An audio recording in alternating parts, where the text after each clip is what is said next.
Mohon maaf. Bismillahirrahmanirrahim. Para hadirin rahimakumullah, sahabat Al-Qana yang saya hormati dan saya muliakan. Alhamdulillah, pada pertemuan kali ini, pada hari Ahad ini kita dapat bertemu kembali setelah minggu kemarin kita liburkan dulu kajiannya karena saya juga memiliki jadwal di masjid yang lain, di masjid ya, ada jadwal di masjid. Jadi ketika berbentrokan maka antara diliburkan atau dipindah ke sore. Seperti hari ini saya pun memiliki jadwal sehingga pada hari Ahad ini kita laksanakan kajiannya di sore hari. Para hadirin rahimakumullah, semoga semuanya sehat-sehat ya. Insya Allah pada kesempatan kali ini kita akan kembali membahas atau kembali mentadaburi surah Al-Infitar. Kita akan kembali mentadaburi surah Al-Infitar. Kita sedikit memurojaah saja, kita sedikit mereview apa yang telah kita bahas di surah Al-Infitar.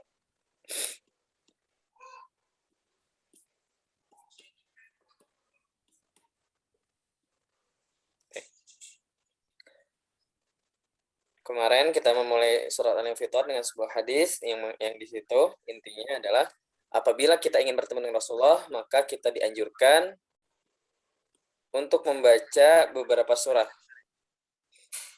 Surah yang pertama adalah surah At-Takwir, Idza Syamsu Kuwirat. Selanjutnya adalah surah Al-Infitar, wa idza as-sama'u fatarat, dan surah yang ketiga adalah wa idza as-sama'u syaqqat, surah Al-Insyiqaq.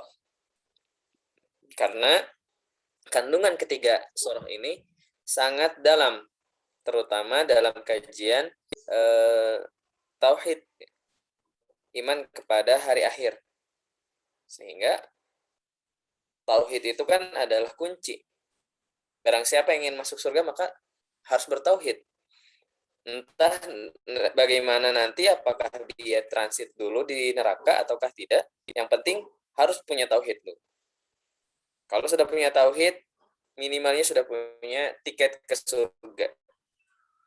Tentu tauhid ini tidak hanya dengan cukup mengucapkan la ilaha illallah saja. Tapi apa yang setelahnya? Apa yang dia lakukan? Bagaimana sikap seseorang yang katanya itu beriman? Seperti pada sebuah hadis kan, man qala la ilaha illallah Muhammadur Rasulullah dakhalal jannah.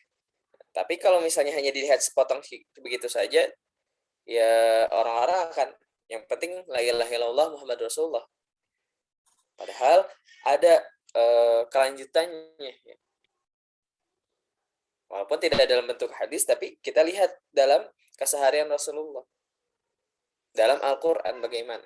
Kalau kita mau masuk surga, tidak sesimpel itu. Tidak hanya cukup mengucapkan la ilaha illallah saja. Tapi ada konsekuensinya di situ. Lalu, selanjutnya, ya, di surah Al-Infitar ini sama dengan surah At-Takwir. Rumusnya yaitu idza, dan diawali dengan idza dan diakhiri dengan fi'il madhi. Tanda fi'il madhi simpelnya saja yaitu dengan ta marbutah, dengan ta ta'nis yang berharokah sukun.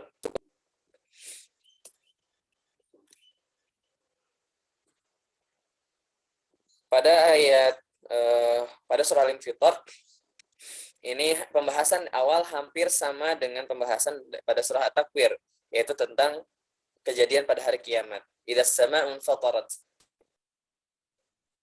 wa idzal kawakibu intatharat, wa idzal biharu fujjirat, wa idzal quburu bu'thirat. Nah, sampai sini. Wa idza as-sama'u fatarat, apabila langit dibelah. Wa idzal biharu fujjirat, wa idzal kawakibu intatharat, dan apabila kawakib, planet-planet itu intasarat, ya, terlepas dari setiap orbitnya, sehingga acak-acakan, tidak beraturan di langit sana, saling bertabrakan.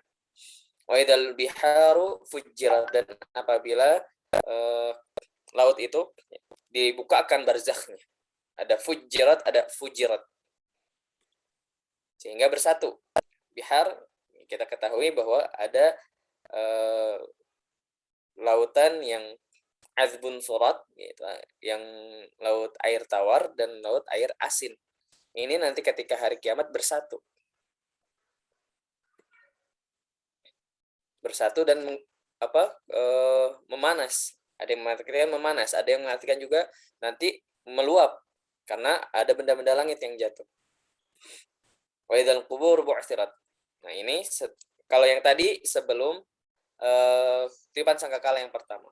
Kalau di sini ayat ini wa idzal quburu bu'tsirat, yaitu ketika tiupan sangkakala yang kedua.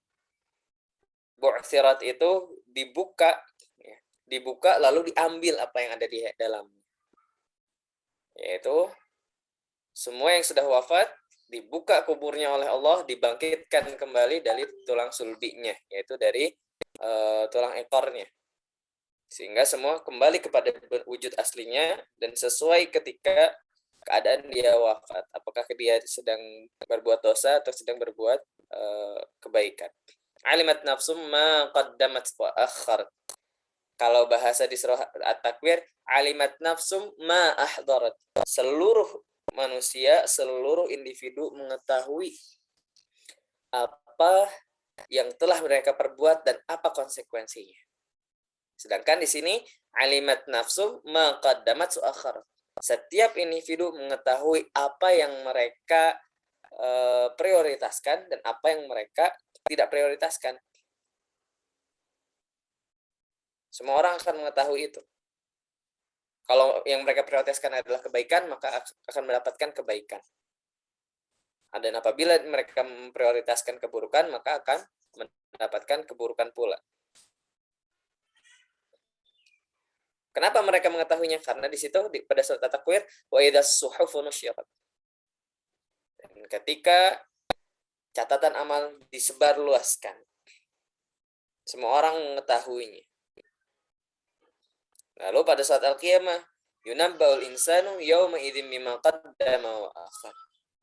Diberitahu juga atas apa yang telah mereka prioritaskan dahulu ketika berada di dunia. Para hadirin rahimakumullah,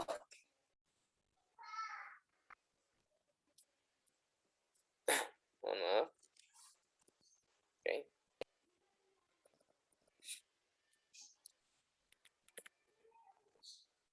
Ya ayyuhal insanu ma gharraka bi rabbikal karim. Nah, di sini kemarin kita mempelajari bahwa kata insan pada Al-Qur'an memiliki 3 bentuk atau 3 kegunaan, 3 makna.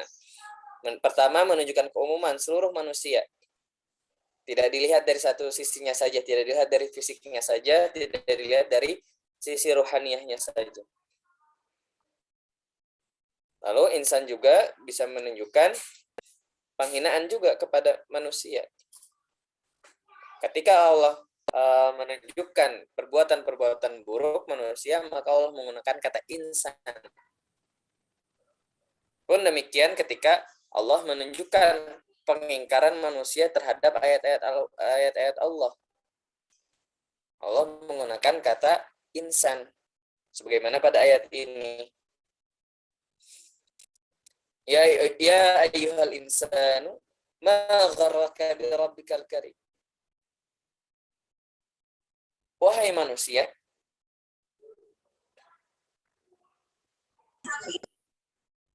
ma gharraka.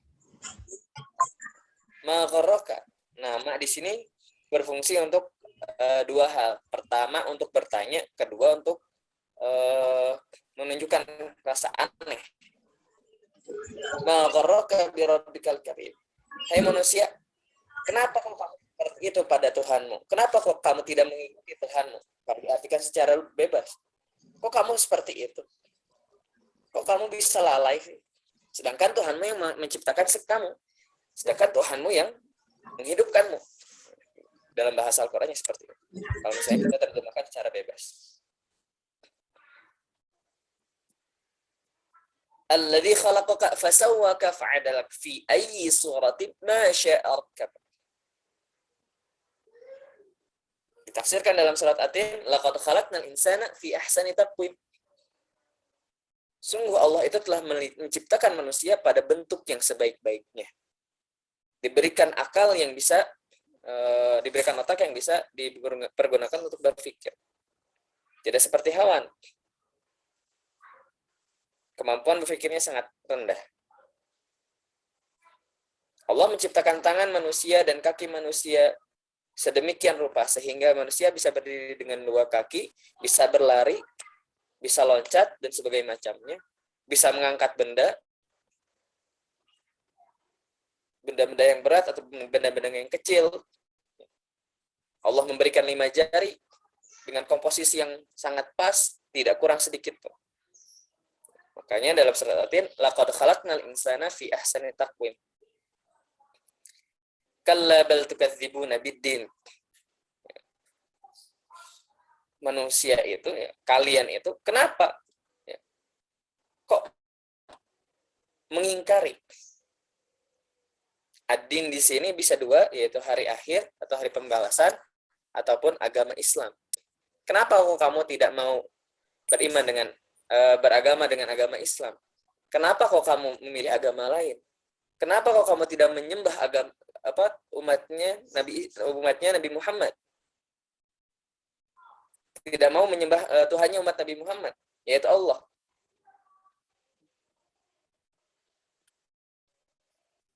Wa inna 'alaikum lahafizin. Kamu yang berbuat seperti itu, kalian orang-orang kafir, orang-orang yang berbuat maksiat, kalian itu terserah mau berbuat apapun, tapi kalian harus ingat, wa inna 'alaikum lahafizin. Kalian itu memiliki al-hafizin, memiliki malaikat. Ada malaikat-malaikat di sekeliling kita yang menjaga kita. Ada malaikat-malaikat di sekeliling kita yang mencatat amal terburuk, amal baik dan amal buruk kita. Dalam ayat lain, lahum mu'aqibatun min tahtihim wa min fawqihim yahfazuna min amrillah. Setiap manusia ini memiliki malaikat yang tugasnya untuk menjaga. Mereka ada di mana? Min tahtihim, ada dari bawah juga. Jadi kita tuh juga diawasi dari bawah, dan wa min fawqihim, dan dari atas. Kita diawasi, kita dijaga.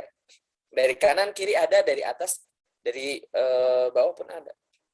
Selalu dalam pengawasan malaikat. Makanya ketika misalnya ada yang terjadi tabrakan, tapi ada salah satu penumpang dari mobil tersebut yang tidak wafat. Misalnya ketika tabrakan, atau kalau tidak salah saya pernah mendengar ada berita, ini berita lama ya, mungkin ketika saya SD. Ketika tabrakan, anaknya malah terlempar keluar. Sehingga selamat.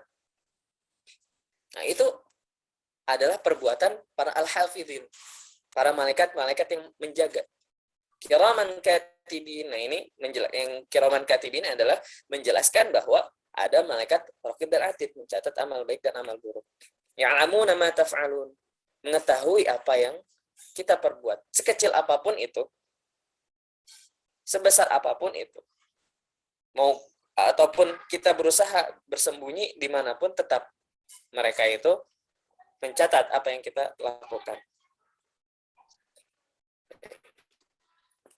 Sekarang kita masuk kepada pembahasan yang baru, yaitu kita mulai dari innal abrara lafi na'im. Ini adalah natijah atau hasil. Kenapa sih ada kiraman katibin? Kenapa Allah harus apa kegunaan kiraman katibin itu? Buat apa sih itu Allah Maha mengetahui? Sebetulnya Allah tanpa menggerakkan kiraman katibin, Allah pun bisa. Tapi di sini Allah ingin manusia, ya, karena manusia itu seperti inilah Bapak dan Ibu. Kita bandingkan nih, ketika kita ada di kantor dan ada atasan dengan tidak ada atasan, cenderung hati kita itu lebih taat, lebih bekerja keras di mana ketika apa? Pasti akan cenderung bekerja keras ketika ada atasan. Karena itulah pekerjaan setan. Jadi manusia itu akan lebih taat kepada yang lebih dekat dari mereka. Malaikat ya, dibandingkan dengan Allah, malaikat lebih bisa, lebih dekat dibandingkan maksudnya dekat di sini bukan dekat posisinya. Dekat dari akal.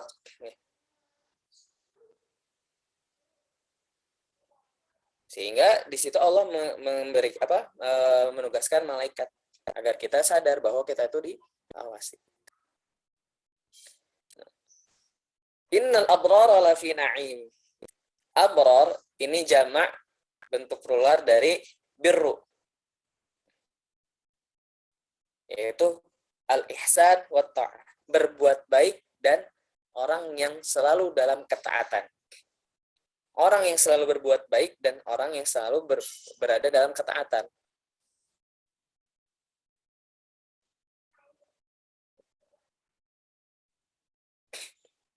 Orang yang selalu berbuat baik dan selalu dalam ketaatan, Allah janjikan apa? Lafi na'im.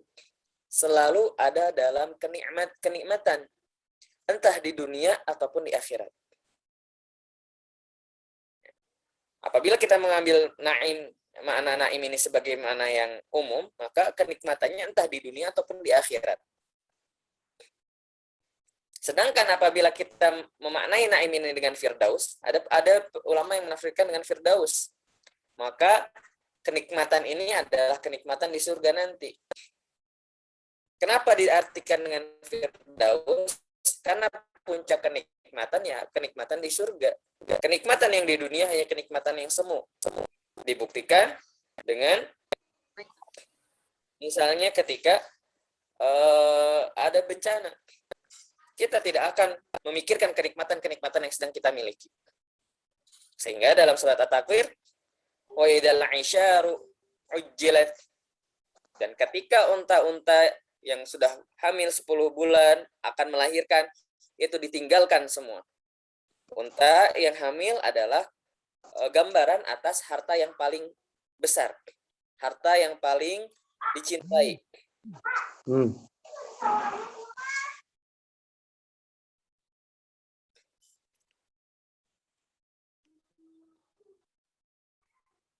Sehingga di situ ada yang mengartikan an-na'im adalah al-firdaus, surga firdaus. Wa innal fujjara lafi na'im. Wa innal fujjara lafi na'im. Oke, ada yang terlewat di sini. Di sini ada kata inna. Inna ini litaukid, untuk penguatan. Kalau tadi ya rumus yang di ayat 1 sampai ayat keempat itu ada idza, komposisinya idza dengan fi'il madhi, yaitu kata lampau. Yang kalau ada di surat At-Takwir itu ayat pertama sampai ayat ke-14 kecuali ayat 9-nya. Itu adalah komposisi untuk menunjukkan kesungguhan, tidak ada keraguan dan kepastian. Inna di sini juga untuk penegasan. Lalu dikuatkan lagi dengan la di sini. Ada lam. Kalau misalnya tanpa lam, innal abrara fi na'imin. Tapi di sini ada lam. Lamnya juga sama litaukid. Ketika ada dua taukid, ada dua penguatan. Taukid itu penguatan. Ketika ada dua taukid, maka ini kekuatannya sangat tinggi. Ini yang berbicara, ya, kita lihat lagi seperti pada komposisi yang tadi, idza dan fi'il madhi. Kita lihat otoritas yang berbicaranya siapa. Di sini otoritasnya ya, Allah sebagai yang berfirman, dan otoritas Allah tentu tidak dapat diragukan lagi. Sebetulnya Allah tanpa mengatakan, tanpa bersabda inna dan la di sini, lafi ya. Sebetulnya manusia sudah harus percaya dong. Karena yang berbicara adalah Tuhan semesta alam. Yang berbicara adalah yang menciptakan seluruh makhluk. Sehingga sebetulnya tanpa dua tauhid ini ya sudah, harusnya percaya. Tapi Allah tahu karakteristik manusia. Manusia itu harus diyakinkan. Entah dengan ucapan atau entah dengan perbuatan. Dengan ucapannya, ya, dengan verbal, dalam bentuk verbal bisa dengan ayat Al-Quran. Makanya di Al-Quran banyak kata inna dan la untuk litaukid, untuk penguatan. Sedangkan penguatan lain yang bentuknya adalah ayah kauniyah atau fenomena yang kita dapati sekarang, ayat-ayat Allah yang dapat kita lihat dalam bentuk bukan tulisan, bukan juga ucapan, melainkan adalah fenomena, itu juga adalah taukid. Jadi karakteristik manusia itu harus ada penguatan. Kalau nggak ada penguatan, nggak yakin.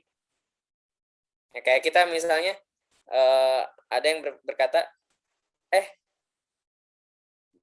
di sana ada ada longsor. Nah, tapi bilangnya sambil santai. Di sana ada longsor. Kan itu tidak meyakinkan. Tapi kalau misalnya, di sana ada longsor, kita pasti akan percaya bahwa di sana ada longsor.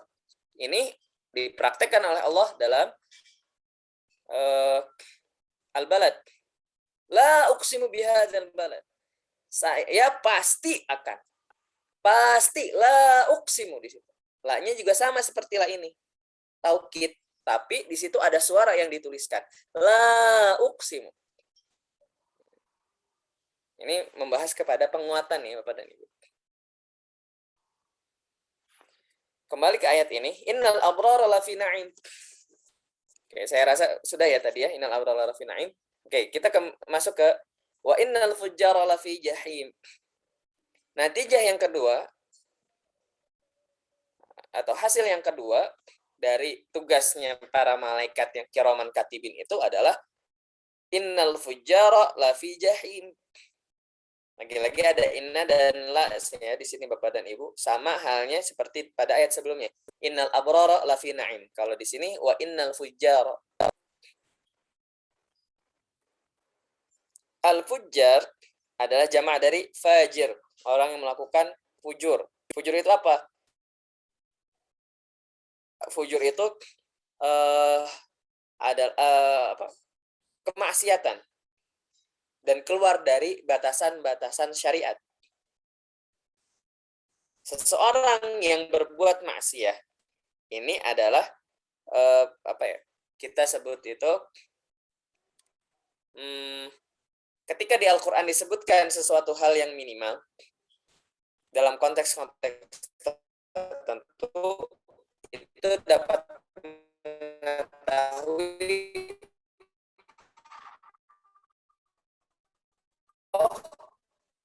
begitu saja kena hukum, apalagi yang lebih. Kayak misalnya hadis, pada hadis ada la yashrabanna ahadun minkum qa'im, maka minum aja nggak boleh, apalagi makan. Nah di sini sama, di sini fujar, dia walaupun beriman, tapi dia seorang yang fajir, seorang yang fasik, dia melakukan maksiat, dia melakukan hal-hal yang melewati batas, berada pada neraka jahanam. Mereka berada pada neraka jahanam, orang-orang yang seperti itu. Ini disebutkan hal yang minimal, tapi yang dimaksud adalah yang minimalnya saja masuk neraka, apalagi yang melakukan hal yang lebih. Sama seperti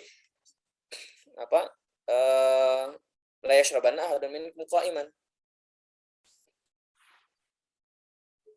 Al-jahim pada ayat yang lain disebutkan al-jahim itu khusus untuk orang-orang musyrik. Pada surah Asy-Syu'ara ayat 91 sampai 92. Ini Allah hanya menyebutkan jahim satu. Tapi yang dimaksud adalah neraka keseluruhan. Kenapa digunakannya jahim saja? Karena di sini yang disebutkan fujar. Kembali ke yang tadi, ketika disebutkan hal yang minimal, dapat diketahui.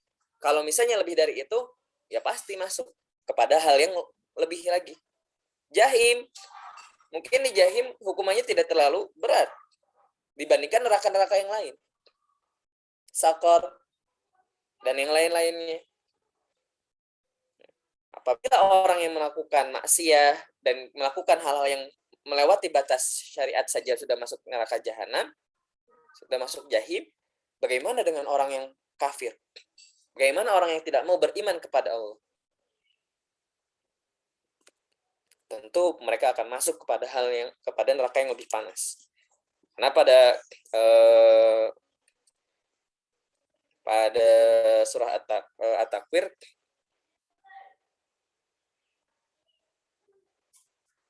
disebutkan bahwa neraka itu dinyalakan berulang-ulang sehingga panasnya bertambah dan bertambah. Dalam sebuah hadis dikatakan bahwa warna api itu pertama merah, kedua putih, ketiga hitam. Dan yang hitam inilah yang paling panas. Api yang berwarna hitam, wallahu alam bagaimana. Mungkin nanti, naudzubillah, jangan sampai ada yang dari kita yang merasakan. Ad-din. Yaslaunaha yaumaddin. Yaslaun, asal katanya itu sesuatu yang merasakan panas. Sesuatu ketika sesuatu merasakan panas, itu disebutnya yasla. Nah, yasla, misalnya kita memasukkan besi ke dalam api, itu yasla. Memasukkan apapun itu ke dalam api sehingga benda tersebut merasakan panas, itu yasla. Nah, di sini Imam Al-Alusi menafsirkan yasla ini disifati untuk dua, yaitu untuk fujar dan untuk jahim. Neraka jahim, dia itu ada neraka yang paling, setelah itu kan masih ada neraka yang lebih dalam lagi, ringan lah ininya. Tapi ada neraka yang lebih dahsyat lagi. Sehingga jahim itu sudah dipanaskan dari dalam, dari luar pun ada panas yang lain yang lebih panas. Ataupun ketika disebutkan untuk fujar, ya berarti orang-orang yang masuk orang-orang yang fajir itu, orang-orang yang melakukan maksiat dan melakukan hal yang melewati batas-batas syariat, mereka akan merasakan panasnya api neraka. Berarti dimasukkan ke dalam neraka. Yaumaddin. Nah, yaumaddin ini adalah hari kiamat. Berarti ini setelah hisab. Setelah penghisaban, orang-orang yang fajir itu dimasukkan ke dalam neraka. Nah, kenapa di sini menggunakan ad-din? Sedangkan ad-din kan artinya adalah agama. Ad-din itu asal katanya sesuatu yang dipegang erat. Sesuatu yang dicatat baik-baik dalam hati. Ad-din. Digunakan din sebagai nama kiamat, yaumaddin. Kenapa? Karena pada hari itu apapun yang diajarkan dalam syariat agama Islam terbukti semua. Nerakanya, surganya, siksanya, kenikmatannya semua terbukti. Sehingga pada hari itu disebut yaumaddin. Pada hari kiamat disebut juga yaumaddin. Nama hari kiamat itu banyak. Ada yaumuddin, ada yaumul hisab, yaumul jaza, dan sebagainya macam.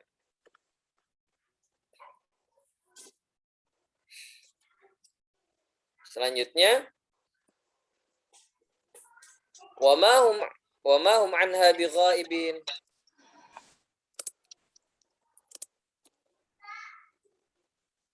Wa ma hum anha bighaibin.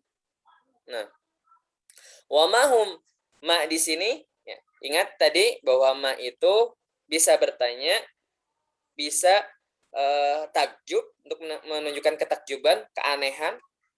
Nah, di sini kegunaan ma yang selanjutnya. Ma di sini gunanya untuk menunjuk atau menafikan, meniadakan. Wa ma hum, dan mereka tidak akan bisa. Meniadakan kemungkinan. Di sini meniadakan kemungkinan maknya. Wa ma hum anha. Bapak dan Ibu, di situ ada an. An fungsinya yang pertama untuk menjauhi atau untuk menunjukkan dari. Tapi darinya ini lebih kepada bisa tempat, bisa juga misalnya dari siapa kamu mendapatkan ini? Nil tu hadza min, atau an fulanin, bisa seperti itu. Atau an juga bisa tentang. Contohnya amma yatasaalun, tentang apa mereka saling bertanya-tanya. Itu amma dibacanya, padahal asalnya adalah an dan ma. Tentang apa? Ya. Nah di sini an di sini adalah artinya menjauhi ataupun lari ataupun dari, bisa. Wa ma hum anha bighaibin. Ghaib artinya tidak hadir atau yang bersembunyi. Nah, Bapak dan Ibu sekalian, wa ma hum anha bighaibin. Orang-orang fajir tersebut dan orang-orang yang melakukan hal yang lebih dari kefujuran itu, tentunya kekafiran, mereka tidak akan bisa menjauhi sedikit pun dari neraka. Entah itu mengurangi azab yang sudah ditentukan oleh Allah, mengurangi panasnya, atau berhenti istirahat. Ya, bilang ke malaikat, bentar istirahat dulu. Oh, nggak bisa. Nggak bisa seperti itu. Ketika Allah sudah menentukan si fulan diazab seperti ini, ya sudah. Malaikat itu la ya'sun Allah ma amarhum wa yaf'aluna ma yu'marun. Malaikat itu la ya'sun ma amarhum, la ya'sun Allah, tidak akan berbuat maksiat, tidak akan durhaka kepada Allah, tidak akan menentang Allah. Wa yaf'aluna ma yu'marun, dan akan melakukan apapun yang diperintahkan oleh Allah. Jadi ketika ada yang masuk neraka, naudzubillah, semoga kita tidak ada yang masuk neraka. Orang-orang yang masuk neraka tidak akan bisa bernegosiasi dengan malaikat. Orang yang masuk neraka tidak akan bisa menyuap, ya, yang terbiasa menyuap, mungkin mereka-mereka yang terbiasa menyuap di dunia tidak akan bisa menyuap di akhirat. Yang ada akan terus disiksa. Jadi wa ma hum anha bighaibin ini, entah dia mengurang keluar dari neraka tersebut, bisa diartikan tidak orang tersebut tidak akan bisa keluar dari neraka. Nah, berarti kalau yang ditafsirkannya seperti itu adalah orang-orang kafir. Sedangkan orang-orang yang ada mereka beriman tapi senantiasa berbuat maksiat, maka di sini ditafsirkannya mereka tidak akan bisa mengurangi azab yang Allah berikan. Mereka tidak akan bisa istirahat sedikit pun. Walaupun cuma sedetik, ataupun kalau misalnya ada setengah detik atau lebih cepat dari itu, tidak akan bisa. Atau apapun itu yang bermakna terlepas dari azab, walaupun cuma sedikit. Kabur apalagi tidak akan bisa. Jadi pada ayat ini ada dua makna, dua penafsiran. Yang pertama untuk orang-orang kafir yang sudah jelas kekafirannya, tidak beriman sama sekali kepada Allah, dan untuk orang-orang yang beriman kepada Allah tapi mereka masih suka berbuat maksiat. Beriman kepada Allah tapi banyak lalainya. Wa ma adraka ma yaumuddin, tsumma ma adraka ma yaumuddin. Ma adraka. Nah, Bapak dan Ibu, apabila Bapak dan Ibu sekalian para hadirin rahimakumullah menemukan kata ma adraka di dalam Al-Qur'an, berarti itu untuk litta'zim. untuk menunjukkan keagungan, untuk menunjukkan suatu kejadian, dan kejadian itu adalah kejadian yang dahsyat. Kejadian yang bukan kejadian biasa. Kalau kejadian biasa tidak akan pakai wa ma adraka. Umi itu. Di Jum. Kalau kejadian biasa tidak akan pakai ma adraka. Al-qari'ah, mal qari'ah, wa ma adraka mal qari'ah. Di situ ada ta'zim, menunjukkan kebesaran atau menunjukkan sesuatu yang terjadi itu adalah sesuatu hal yang besar. Apa? Kiamat kalau tadi. Al-qari'ah, mal qari'ah, wa ma adraka mal qari'ah. Di sini juga sama. Wa ma adraka ma yaumuddin. Kamu ya, kalau misalnya diartikan secara bahasa letterlock, menurut kamu apa sih hari kiamat itu? Ayat ini bisa pertama ditujukan kepada manusia. Berarti kepada seluruh manusia, entah dia orang yang beriman atau tidak beriman, terserah, pokoknya manusia. Ataupun khusus kepada Rasulullah. Atau hanya untuk orang kafir. Ketika untuk orang kafir, berarti ini adalah penghinaan. Misalnya ya, saya sering ketika mentadabbur Al-Quran seperti ini suka bagaimana ketika itu dipraktekkan kepada manusia gitu. Misalnya ada orang kafir, seakan-akan Allah tuh berkata seperti ini, kafir sini. Tapi ini kita tidak boleh seperti ini ya, walaupun ada orang yang tidak beriman ya, tetap kita harus menjaga tutur kata kita agar mereka tidak mengatakan hal-hal yang buruk tentang agama kita. Ini andaikan seakan-akan Allah itu seperti ini, berkata, kafir sini, kamu tuh udah nggak mau beriman, beramal soleh nggak mau. Nah, sekarang apa deh? Menurut kamu hari akhir itu apa sih? Kamu tuh nggak tahu apa-apa gitu. Kamu tuh udah sana, tinggal masuk nerakanya aja. Seakan-akan Allah seperti itu. Makanya di sini 2 kali. Wa ma adraka ma yaumuddin, tsumma ma adraka ma yaumuddin. Ketika ayat ini ditujukan untuk orang kafir, maka ini adalah penghinaan. Udahlah, kamu tuh masuk neraka, udah, sana.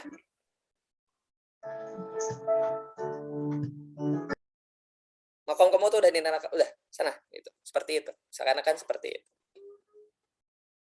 Tapi apabila untuk seluruh manusia dan di situ ada orang Islamnya, ada orang yang beriman, berarti di situ untuk apa? Untuk menyadarkan kita. Manusia sini. Kamu tahu nggak apa itu hari kiamat? Coba perhatikan alam semesta ini. Apakah semuanya itu kekal? Ataukah ada kematian, ada kehancuran? Berpikir. Kalau misalnya ada kematian, ada kehancuran, berpikir. Kok jangan sampai kita melakukan sesuatu hal yang buruk? Karena pasti akan ada kehancuran. Ketika sudah hancur, kalian akan menemukan kehidupan yang baru. Di kehidupan yang baru itu, kalian akan mempertanggungjawabkan apa yang telah kalian lakukan di dunia. Makanya mikir. Itu kalau misalnya kepada manusia, ke seluruh manusia. Kalau untuk Rasulullah, ini hanya untuk menunjukkan ya, Bapak. Nanti ditafsirkan, kalau untuk Rasulullah nanti ditafsirkan pada ayat selanjutnya. Nah, ini sebetulnya untuk semuanya juga dan untuk Rasulullah juga. Yauma la tamliku nafsun li nafsin syai'a wal amru yauma idzil lillah. Yauma la tamliku nafsun li nafsin syai'a wal amru yauma idzil lillah.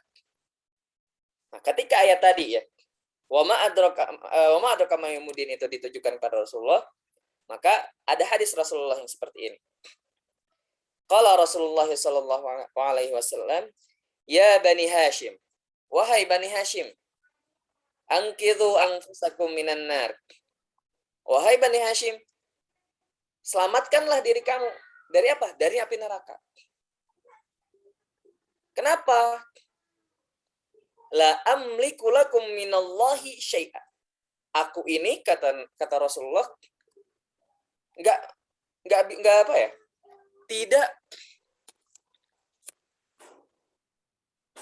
tidak bisa melakukan apapun atas dirimu. Malaka itu asal katanya adalah saytara, diartikan dalam bahasa Arab. Saytara itu menguasai. Seseorang yang menguasai akan bisa berbuat apapun terhadap apa yang dia kuasainya. Nah, Rasulullah di sini bersabda, la amliku lakum minallahi syai'a. Saya ini tidak menguasai kalian. Saya ini tidak bisa berbuat apapun untuk kalian. Kalau Allah sudah berkehendak, maka kehendak Allah lah yang terjadi. Ini Nabi Muhammad mengingatkan Bani Hashim. Nah, ini pun berlaku pada kita. Yauma la tamliku nafsun li nafsin syai'a wal amru yauma idzil lillah.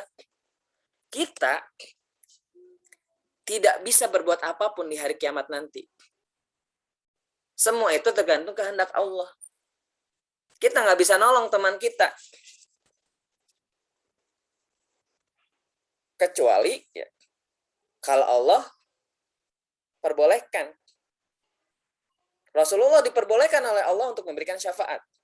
Makanya di situ ada wal amru yauma idzin lillah. Apapun yang terjadi pada hari itu adalah kehendak Allah. Kalau Allah mengizinkan untuk memberikan syafaat, maka akan diberikan syafaat. Tapi tentunya syafaat itu tidak datang semerta-merta begitu saja. Syafaat itu akan ada. Syafaat berbanding lurus dengan apa yang telah kita lakukan di dunia. Karena Bapak dan Ibu, ada orang-orang yang berbuat soleh, tapi suatu saat mereka tergelincir, mereka lalai. Nah, disinilah mereka membutuhkan syafaat dari Rasul. Dan kita pun ya, Allah bisa memberikan bukan syafaat istilah. Ketika kita di akhirat nanti, apabila ada dari kita yang sudah masuk surga, lihat sekeliling. Orang-orang yang pernah hadir sama-sama di majelis ilmu seperti sekarang ini, akan saling mencari. Dan nanti akan bertanya kepada Allah, ya Allah, saya tidak melihat si fulan. Padahal waktu hari Ahad tanggal 26 September 2021 jam 14 sampai jam 15, jam 16 sampai jam 17 duduk ikut ngaji di Adkona. Bareng-bareng kita mentadaburi Al-Quran. Kok dia nggak ada ya Allah? Nah, itu bisa seperti itu. Tapi tentunya tadi berbanding lurus dengan apa yang telah kita lakukan di dunia. Kalau kita pernah berbuat baik dan semoga itu adalah amal yang diridhai oleh Allah, maka itu bisa menjadi wasilah untuk mendapatkan syafaat. Syafaat dari Rasulullah mudah. Kita lakukan amalan-amalan yang Rasulullah ajarkan. Sunnah-sunnah Rasulullah kita lakukan. Jangan melihat sunnah itu kan kalau dalam pengertiannya sunnah itu adalah perbuatan yang apabila dilakukan mendapatkan pahala, tapi apabila tidak dilakukan ya tidak mendapatkan dosa. Jangan lihat seperti itunya. Ketika kita bisa mendapatkan pahala, kenapa tidak? Kenapa itu harus ditinggalkan? Nah, pertanyaannya di situ. Kenapa kita harus meninggalkan sunnah? Kalau hanya karena tidak mendapatkan dosa. Kan kita bisa mendapatkan pahala dengan melakukannya. Kan kita bisa mendapatkan fadilah-fadilah dengan melakukannya. Ayo lakukan. Seperti itu, Bapak dan Ibu. Jadi, jangan melihat sunnah itu kecil. Kalau bahasa sunnah, tesapira sunnah iyalah baik. Nggak seberapa lah sunnah ini, nggak apa-apa, nggak dilakukan. Oh, jangan seperti itu pemikirannya. Justru dengan sunnah-sunnah itulah kita dapat meraih syafaat dari Rasulullah. Dengan banyak bersalawat kita dapat meraih syafaat dari Rasulullah. Tapi ingat, bukan hanya salawatnya saja. Salawat saja di mulut sia-sia apabila perilaku kita tidak mencontoh Nabi. Salawat saja akan sia-sia apabila mulutnya setelah salawat ghibah. Salawat akan sia-sia apabila mulutnya setelah salawat ya berkata sekehendaknya, mengatakan hal-hal yang buruk, ya percuma saja. Maka Bapak dan Ibu, kita ya, ketika dalam hal-hal ibadah, kita itu ada dalam kaidah ushul fikihnya, al-itharu fil ibadati mamnu'. Mementingkan orang lain dalam perkara ibadah itu dilarang. Contohnya, ketika kita mau sholat, air yang tersisa hanya bisa dipakai untuk 1 orang. Sedangkan di ruangan tersebut ada 10 orang. Tapi yang pertama menemukan atau yang pertama mau wudhu itu adalah kita. Kita tidak boleh atau diharamkan untuk untuk mempersilahkan orang lain terlebih dahulu, walaupun dia jabatannya tinggi. Misalnya kita mau biasa saja, pegawai biasa. Ada atasan kita, Bapak silakan wudhu duluan. Itu tidak boleh, diharamkan dalam Islam. Kenapa? Karena kita tidak tahu kapan ajal kita. Bisa jadi setelah mempersilahkan tersebut kita wafat, sedangkan dalam keadaan belum sholat. Mau apa? Oleh karena itu, kita dalam hal ibadah, kita harus mementingkan diri sendiri. I'mal li akhiratika ka'annaka tamutu ghadan. Kalau masalah akhirat, pikirkan bahwa kita itu akan mati besok. Bukan hanya besok, detik setelah ini kita akan mati. Ayo beramal. Jangan sampai kita menunda-nunda amal itu. Ketika akan berbuat baik, lakukan langsung. Wa'mal li dunyaka ka'annaka tahya abadan. Seakan-akan kamu itu hidup selamanya. Kalau masalah dunia silahkan. Masalah dunia jalan, masalah akhirat jalan. Ini berkaitan sama yauma la tamliku nafsun li nafsin syai'a wal amru yawma idzin lillah. Masalah agama kita harus memikirkan diri kita sendiri. Bukan berarti kita tidak mengajak orang lain ya. Tapi ini masuk kepada ketika kita beribadah dan kita hanya bisa untuk 1 orang seperti tadi mau wudhu tapi cuma 1, ya kita saja. Orang kita yang pertama menemukan. Kan keutamanya lebih dibandingkan dengan bertayamum. Ketika kita misalnya mau tahajud, bangunin 1 rumah pada nggak bisa, ya sudah sholat saja sendiri, nggak usah nunggu yang lain bangun. Nah, seperti itu. Kenapa? Yauma la tamliku nafsun li nafsin syai'a wal amru yawma idzin lillah. Kita tuh nggak akan ada yang nolong selain diri kita sendiri. Selain amal-amalan kita. Kalau tanpa amal-amalan kita tidak akan berbuat apa-apa. Tapi perlu diingatkan juga, ketika kita melakukan amal-amal soleh, niatkan agar Allah meridhoi. Karena percuma saja beramal, tapi Allah tidak ridho. Bahkan ada sebuah hadis yang mengatakan, tidak ada seorang pun yang masuk surga karena amalannya. Ketika itu sahabat kaget. Hah? Kenapa ya Rasulullah? Apakah engkau juga seperti itu? Kata Rasulullah, na'am, wa kadzalika ana. Ya, saya juga seperti itu. Jadi semua ini ya harus kita niatkan untuk mencapai keridhaan Allah. Kita sekarang melakukan tadabbur ayat ini harus diniatkan. Lillah. Niatkan agar Allah ridho. Walaupun misalnya ada yang baru masuk ini barusan ya, tapi kalau niatnya karena keridhaan Allah, insya Allah akan mendapatkan pahala yang banyak. Tapi kalau misalnya ada yang duduk dari pertama sampai akhir, tapi bukan karena niat keridhaan, mendapatkan keridhaan Allah, ya sudah, abas, sia-sia. Bapak dan Ibu, hadirin rahimakumullah, teman-teman semuanya. Inilah tadabbur surah Al-Infitar. Kita alhamdulillah sudah mentadaburi surah Al-Infitar pertemuan lalu dan dilanjutkan pertemuan ini, dan pada pertemuan ini pun tadi di awal sudah saya singgung, kita murojaah sebentar tadi bagi teman-teman yang baru hadir. Mungkin nanti bisa dilihat di rekaman videonya di channel Adkona TV. Ini, nah, kita dapat melihat ya dari surah Al-Infitar ini, apabila kita merefleksikannya dalam kehidupan kita sehari-hari, kita iman kepada hari akhir, kita melakukan hal-hal kebaikan-kebaikan itu karena Allah, kita melaksanakan seluruh apa yang Allah perintahkan, kita mencontoh Rasulullah dari A sampai Z-nya, insya Allah akan masuk surga. Makanya dalam hadis yang pertama tadi, ya, dalam hadis itu, dalam hadis di awal itu, qala Rasulullah sallallahu alaihi wasallam,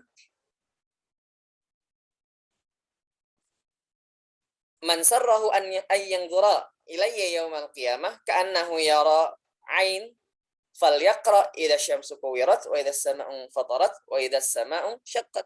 Barang siapa, kata Rasulullah sallallahu alaihi wasallam, yang ingin melihatku secara langsung, ya, bertemu, bisa diartikan sih bertemu, falyaqra idza syamsu kuwirat, maka baca surat At-Takwir. Bukan hanya dibaca Bapak dan Ibu, dipahami maknanya ayat per ayat, kata per kata, huruf per huruf dipahami. Lalu apa? Dipraktekkan. Kita refleksikan dalam kehidupan kita sehari-hari. Maka kita akan apa? Masuk surga insya Allah. Dan di situ ada kemungkinan untuk bertemu Rasulullah. Tapi ini yang janji adalah Rasul. Berarti kemungkinannya sangat besar. Surah lain selain At-Takwir adalah Al-Infitar. Kita sudah mempelajari hari ini Al-Infitar. Kita sudah mentadaburi Al-Infitar hari ini. Mari kita praktekkan dalam kehidupan kita. Jangan cuma baca saja. Jadi kalau para ulama dulu kan, ayo mau kaya baca surat ini. Nah ternyata bukan hanya dibaca Bapak dan Ibu. Baca iya. Baca terus. Tapi sambil difahami ayat per ayatnya, kata per kata, huruf per huruf dipahami apa. Lalu apa? Direfleksikan dalam kehidupan. Kalau tidak direfleksikan ya sudah. Al-Quran hanya jadi bacaan saja. Sedangkan Al-Quran itu adalah hudal lil muttaqin, petunjuk bagi orang-orang yang bertakwa. Petunjuk itu dilaksanakan. Petunjuk itu dilakukan. Kalau tidak dilakukan ya percuma, petunjuk hanya akan jadi petunjuk saja, akan jadi hanya buku saja. Sama seperti petunjuk mesin cuci misalnya. Kalau kita punya petunjuk mesin cuci tapi nggak pernah dibaca, atau dibaca tapi nggak dipraktekkan, kita pakai mesin cucinya gimana kita? Ya sudah, rusak mesin cucinya. Nggak akan bertahan lama. Demikian pula kehidupan kita. Kita punya Al-Quran sebagai pedoman, bukan hanya dibaca. Ditadaburi dan diamalkan. Kalau mau kehidupannya baik di dunia dan di akhirat. Nah, surat yang lainnya adalah surat Al-Insyiqaq di situ. Yang pada ayat hadis ini. Mungkin sekian yang dapat saya sampaikan pada pertemuan kali ini. Silakan apabila ada yang bertanya terlebih dahulu sebelum kita tutup. Mangga. Apabila ada yang ingin bertanya, silakan Bapak dan Ibu.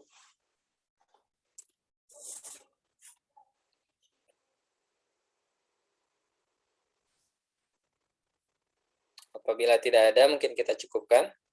Apabila ada yang ingin bertanya, silakan angkat tangan ataupun menulis di chat atau langsung membuka mikrofonnya.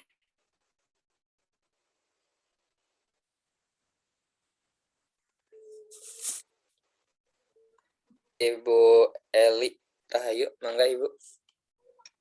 Terima kasih. Bismillahirrahmanirrahim. Assalamualaikum warahmatullahi wabarakatuh. Waalaikumsalam warahmatullahi wabarakatuh. Mohon maaf saya off cam karena di sini mendung. Kalau on cam kadang suaranya jadi putus-putus. Jadi saya mohon maaf. Ya, terus yang kedua, ya terima kasih banyak atas ilmu yang sangat berharga sore ini. Walaupun memang di sini hujan deras, jadi agak kurang jelas. Saya mau tanya, apakah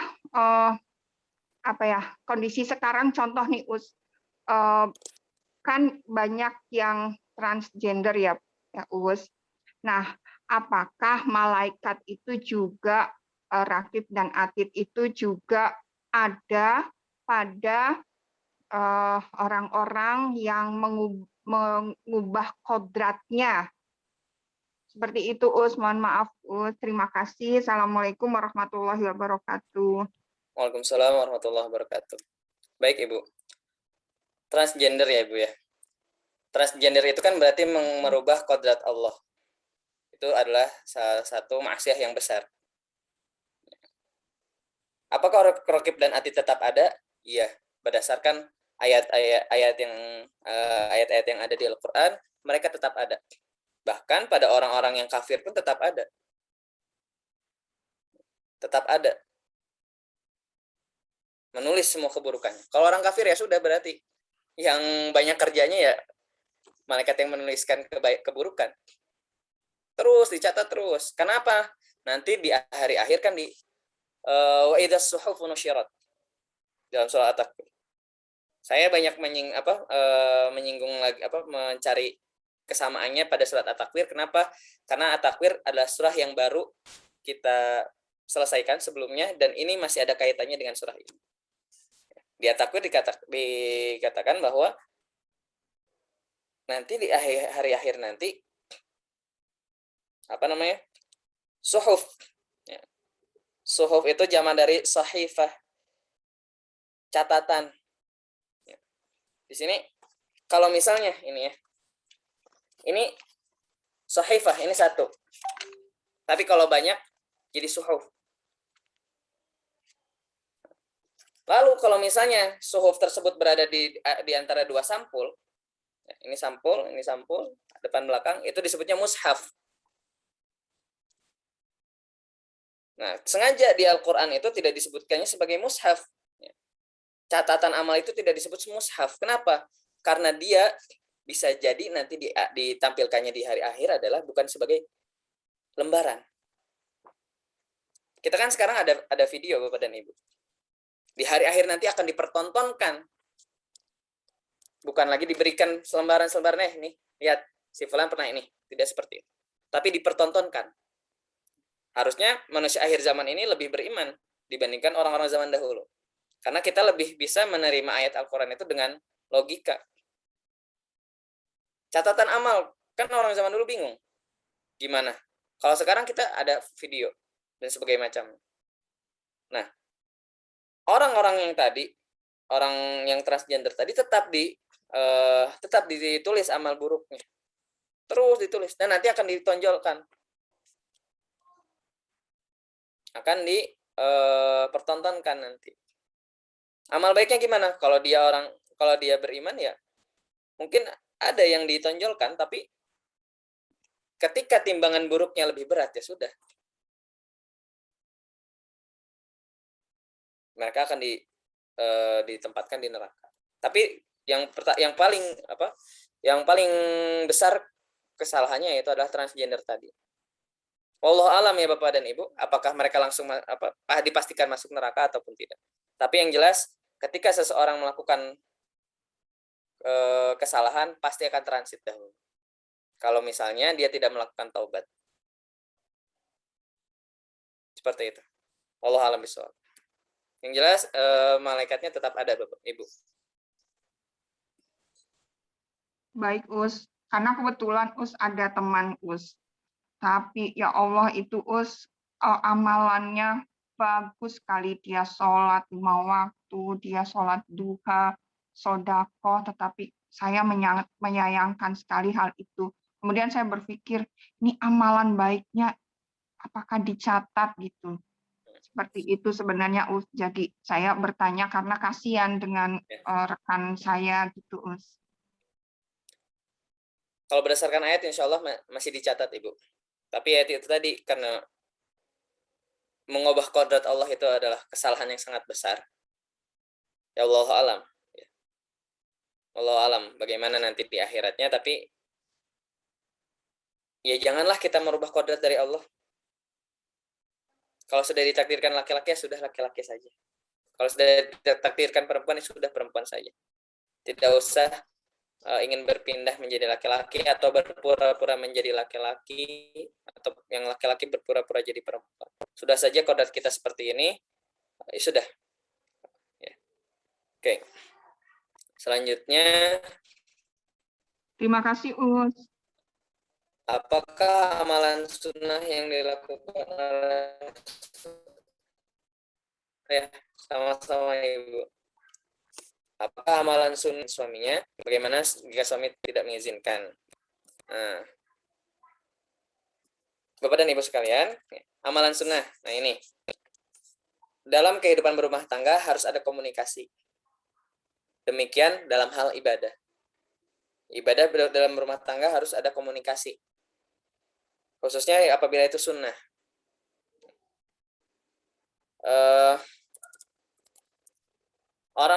Ketika kita melakukan sunnah istri ya, apalagi yang berkaitan dengan suami, ya harus minta izin terlebih dahulu. Seperti misalnya saum sunnah. Ketika saum sunnah,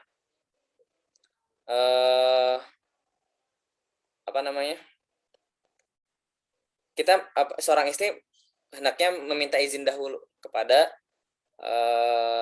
suaminya, apakah dia boleh saum atau tidak. Seperti itu, Bu. Kalau sunnah minta izin dulu suami. Selanjutnya, apakah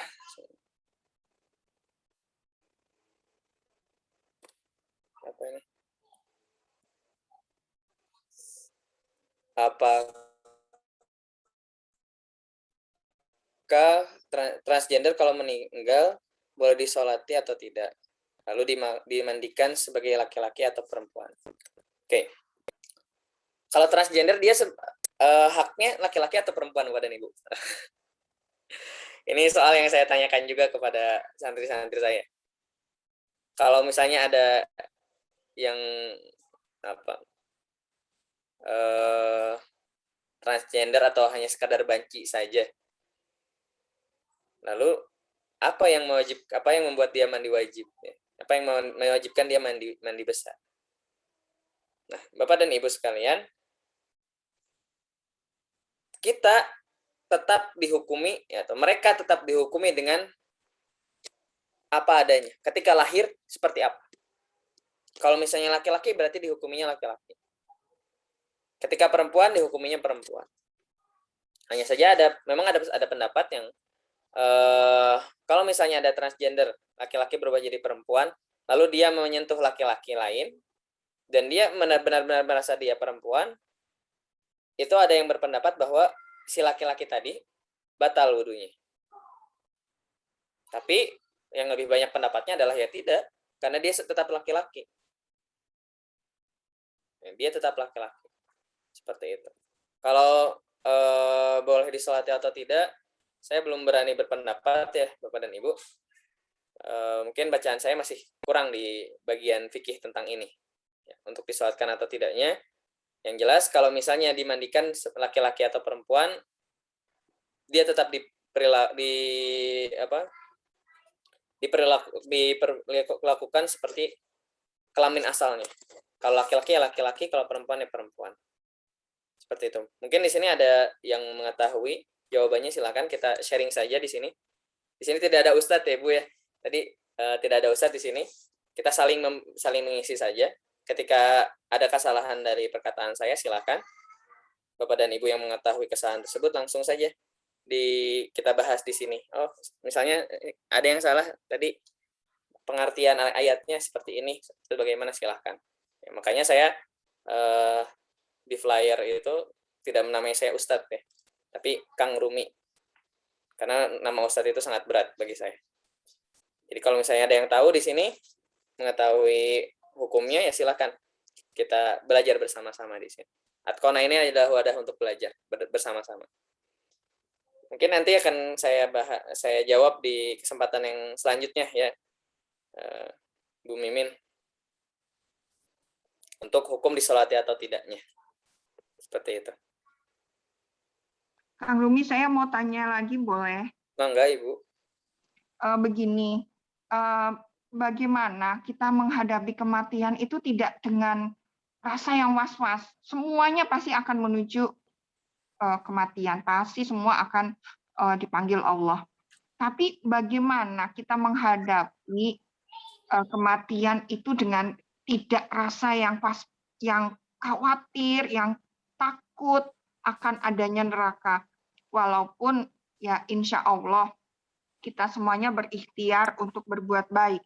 Tapi tidak bisa dipungkiri bahwa saya pasti mempunyai dosa. Nah, bagaimana ya tadi dosa yang ada di diri saya, kekurangan saya merasa diri saya kurang dari segi ibadah, bagaimana itu tidak membayang-bayangi bahwa kematian itu hal yang sangat-sangat menakutkan. Seperti itu, Kang Rumi, terima kasih. Baik, Ibu. Bagaimana kita menghadapi kematian? Ada sebuah hadis, yamutul mar'u ala ma 'asha 'alaihi. Seseorang itu akan diwafatkan sebagaimana dia hidup. Kebiasaan dia hidup seperti apa? Wa yahsyuru 'ala ma mata 'alaih. Dan dia nanti ketika dibangkitkan lagi akan dibangkitkan sebagaimana keadaan ketika dia wafat. Di sini ada konteks apa? Kita itu harus terbiasa atau membiasakan diri berbuat baik. Itu langkah yang pertamanya, Bu. Untuk menghadapi kematian, kita harus terbiasa melakukan kebaikan. Kita harus senantiasa dalam ketaatan, walaupun tidak dapat dipungkiri. Kalau tidak salah, ini hadis juga. Kulluna muznib. Setiap dari kita adalah orang berdosa. Illa man taba. Kecuali orang yang bertobat. Tadi yang pertama, langkah pertama, kita harus senantiasa dalam ketaatan. Berusaha selalu dalam ketaatan. Walaupun pasti akan ada kekurangannya. Ya, yang pertama. Yang kedua, kulluna muznib illa man taba. Kalau tidak salah ini adalah hadis juga. Setiap dari kita adalah pendosa, kecuali orang yang bertobat. Poinnya apa? Bertobatnya. Kita itu harus senantiasa bertobat. Tobat yang paling simpel adalah mengucapkan astagfirullahalazim. Rasulullah beristighfar satu hari itu lebih dari atau minimalnya 100 kali. Sedangkan kita bagaimana? Apakah kita seperti itu atau tidak? Kita ya, harus terbiasa juga mengucapkan istighfar. Memohon ampun kepada Allah. Dan Bapak dan Ibu, ketika memohon ampun kepada Allah itu sambil ingat kita dosanya apa. Kita pernah ngapain aja. Kalau misalnya kita memohon ampun sambil seperti itu, sambil mengingat dosa kita, insya Allah air mata akan keluar. Air matanya bukan air mata buaya, tapi air matanya air mata taubat.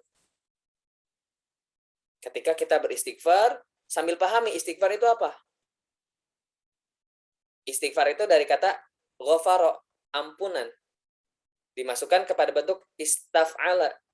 Istaf'ala artinya meminta, memohon. Jadi istaghfara, memohon ampunan. Kita itu orang yang memohon. Kalau memohon kita harus seperti apa? Ketika kita memohon, ada adabnya. Ketika kita memohon, pasti ada hal-hal yang harus kita lakukan. Kalau kita memohon kepada manusia saja, kita pasti melakukan hal-hal yang terlebih dahulu. Pasti ada adabnya. Maka dalam beristighfar pun ada adabnya. Adabnya apa? Ya ketika beristighfar sambil mengingat dosa kita apa. Kalau tidak sambil mengingat ya hanya akan ada di mulut. Itu yang kedua ya Bu. Pertama, tadi beramal soleh. Kedua, istighfar, selalu bertaubat. Yang ketiga, biasakanlah lisan ini selalu ada dalam kalimah-kalimah thayyibah. Karena kita tidak tahu kita akan diwafatkan kapan. Kita tidak tahu kalimat terakhir yang keluar dari mulut kita itu apa. Oleh karena itu, terbiasalah selalu mengucapkan kalimat-kalimat thayyibah. Jangan sampai kita terbiasa mengucapkan hal-hal yang buruk. Karena tadi yamutul mar'u 'ala ma 'asha 'alaihi. Seseorang itu diwafatkan sebagaimana kebiasaan. Seperti itu, Ibu. Jadi, untuk menghadapi kematian setidaknya ada 3. Selalu berusaha dalam amal soleh. Kedua, selalu bertobat. Ketiga, selalu mengucapkan kalimat-kalimat thayyibah. Lidah kita selalu basah dengan kalimat-kalimat thayyibah. Nah, amal soleh ya Bapak dan Ibu, hati-hati. Amal soleh, ya, ini adalah amal yang berdampak juga pada orang-orang sekeliling kita. Nah, di situ Islam itu ada nilai sosialnya ya Bapak dan Ibu. Jangan sampai amal soleh itu ya udah zikir aja terus di dalam rumah. Nggak seperti itu. Amal soleh itu ya kita keluar, beramal. Cari orang yang miskin. Kita ngajar, kita memberitahu yang baik pada orang lain. Kita mencegah kemungkaran. Itu amal-amal soleh. Kalau kita misalnya sekarang ya, kalau misalnya ada yang berlebih silahkan cari. Sekarang kan banyak ya, orang-orang yang terdampak pandemi ini, silahkan cari. Penuhi kebutuhannya. Insya Allah itu akan menjadi amal soleh yang diterima oleh Allah, dicatat apabila niatnya baik. Nah, setidaknya ada 3 itu ya Ibu. Dan ingat dalam ketiga hal tadi selalu niatkan mendapatkan keridhaan Allah. Dan jangan lupa selalu mengucapkan basmalah dalam setiap kegiatan kita. Karena ada hadis kullu amrin dzibalin la yubda bismillahirrahmanirrahim fahuwa aqta. Barang siapa yang melakukan sesuatu hal kebaikan apapun itu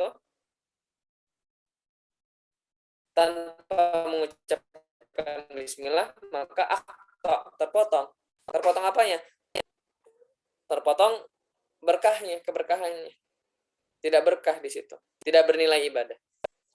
Makanya selalu mengucapkan basmalah di setiap kegiatan kita.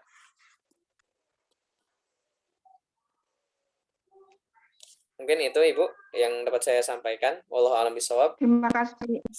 Setidaknya ada 3 tadi Iya. ya. Semoga kita dapat mengamalkan nih. Amin, amin ya rabbal alamin. Amin. Ya. Hatur nuhun Kang. Sami-sami Ibu. Sami-sami. Ada yang lain mungkin? Oke. Bapak Pak Din Heri. Bismillah Kang Romi, saya meminta pendapat bahwa kita harus selalu menjauhi maksiat dan jangan mendekati jalan-jalan yang akan menimbulkan dosa. Saat ini saya berada dalam lingkungan usaha saya yang selalu ada maksiat, judi, bahasa yang tidak baik, dan saya coba memberi gambaran kepada mereka bahwa itu tidak baik. Oke.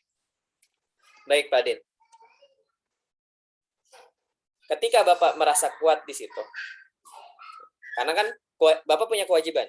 Kewajiban Bapak menafkahi anak dan istri. Itu kewajiban Bapak. Kalau Bapak tidak kerja, ya, secara manusiawi anak dan istri Bapak tidak dapat makan. Ini menjadi satu poin yang harus menjadi perhatian. Selanjutnya, kalau misalnya Bapak bisa kuat di situ, maka lanjutkan. Tapi apa? Sambil mencari tempat lain yang lebih aman dari hal-hal tersebut. Tapi kalau misalnya Bapak, saya di sini bisa berdakwah. Mereka itu adalah ladang dakwah saya. Mereka akan menjadi keran-keran amal saya dengan saya mendakwahi mereka. Maka kuatkan niat.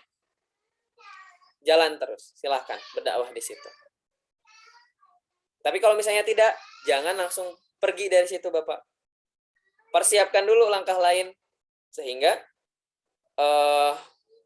ya kita kan manusia ya. Allah menyuruh kita untuk berijtihad, berusaha secara manusiawi untuk mendapatkan mendapatkan harta, mendapatkan rezeki. Maka tetap berusaha di situ. Kalau misalnya sudah tidak kuat, cari dulu, persiapkan dulu fondasi yang lain untuk tempat kerja yang lain. Kalau sudah ada, baru pindah. Jangan sampai Bapak keluar dari situ kosong, tidak ada pekerjaan, tidak ada pemasukan, sehingga anak dan istri terbengkalai. Yang seperti itu juga kurang baik Bapak.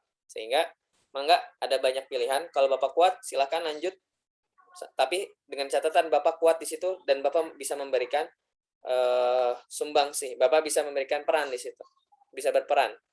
Tapi kalau misalnya tidak, Bapak tidak kuat di situ, Bapak takut terkontaminasi dengan mereka, sudah silakan. bangun dulu tempat yang lain, cari kekuatan yang lain, baru tinggalkan itu. Tinggalkan tempat tersebut. Mungkin seperti itu, Pak.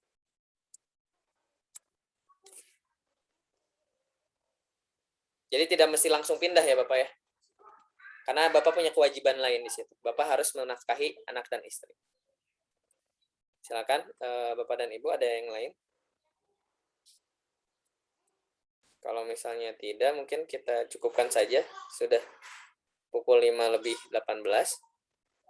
17.18 ya. Mungkin karena maghribnya sekarang maju, mungkin kita cukupkan dulu ya. Sampai di sini. Pengumuman saja untuk kajian Adkona yang berikutnya, insya Allah spesial karena yang mengisi bukan saya nanti, karena temanya sebentar, kita temanya minggu depan itu memahami penyebab perbedaan dalam hukum fikih. Dilihat dari kacamata ulumul Quran. Nah, dilihat nanti dari ilmu tafsirnya bagaimana, dari ilmu ulumul Qurannya bagaimana. Kenapa kok fikihnya berbeda-beda? Ini nanti yang mengisi adalah Ustadz Firman Arifandi.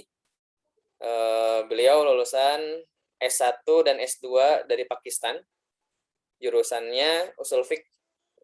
Insya Allah sangat menguasai tentang permasalahan fikih. Minggu depan insya Allah akan dilaksanakan hari Sabtu sore karena melihat jadwal beliau. Jadi beliau itu tim dari Rumah Fikih Indonesia. Kalau Bapak dan Ibu coba searching nanti Rumah Fikih Indonesia, di situ adalah platform untuk membahas fikih. Dan salah satu timnya adalah beliau, Ustadz Firman Arifandi. Nah, beliau alhamdulillah berkenan untuk mengisi di Adkona, membahas fikih tapi dilihat dari segi ulumul Qur'annya. Karena sangat berkaitan, sangat beririsan satu sama lain. Sehingga saya rasa butuh juga. Karena kita mempelajari Al-Qur'an harus mengamalkannya, dan dalam mengamalkan Al-Qur'an kita membutuhkan namanya fikih. Kalau tanpa fikih, kita akan mengamalkan terserah kita, asal-asalan. Nah, makanya harus ada kajian fikihnya. Seperti itu. Insya Allah nanti akan diisi oleh Ustadz Firman Arifandi, yaitu pada hari Sabtu tanggal 2 Oktober 2021. Waktunya sama seperti hari ini, pukul 16.00. Ya. Mungkin terima kasih Bapak dan Ibu. Kita tutup kajian ini dengan baca Alhamdulillahirabbil alamin. Doa kafaratul majlis. Subhanakallahumma wa bihamdika asyhadu an la ilaha illa anta astaghfiruka wa atubu ilaik. Terima kasih. Assalamualaikum warahmatullahi wabarakatuh.